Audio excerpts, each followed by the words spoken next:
Kaniza qalaysiz? Kimnidir sevganmisiz? Yo'q, sevmaganman. Biz sevmaymiz, faqatgina sevdiramiz. Ya tebla lublu, ya tebla lublu. Shunaqa. Rus tilida yana qanaqa so'zlarni bilasiz? So'zlar bor, aytib yuboring. Xo'p, aytsam aytibman-da.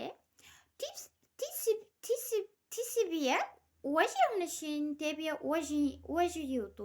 Ya'ni o'zingni hurmat qilsang, seni ham hurmat qilishadi. Shunaqa.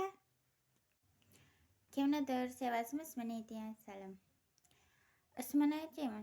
Sherzodda aytsam Anvar xafa bo'ladi. Anvarda aytsam Bobur xafa bo'ladi. Boburda aytsam Dilshod xafa bo'ladi. Dilshodda aytsam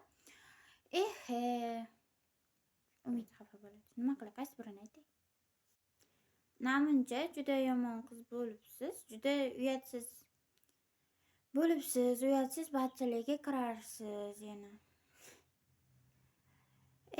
Battillar har xil. U yerda har bitta insonning o'zini yo'nalishi bor-da. Battil o'ynaganda ham har ularning sizlar shartlarini ko'rasizlar. Agar sizlarga shart ma'qul kelmasa, shartni o'zgartirish mumkin.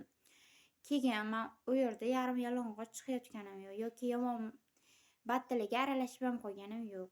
Biza oddiygina battil o'ynayotgan bo'lsak ham, unaqa rasvoy shartlarni bajarmayapman. Prokolniy shartlar xolos, unaqa 18 plus shunga yaqin shunaqa shartlar bajarilmaydi. Keyin bitta men qanaqasiga yomon bo'lishim mumkin? Oddiygina bitta battilda shart bajarib yoki battil o'ynab turib qanday yomon insonga aylanib qolishi mumkin? Rasvoy ishlarni qilmayotgan bo'lsa. Xo'sh. Qanaqasi?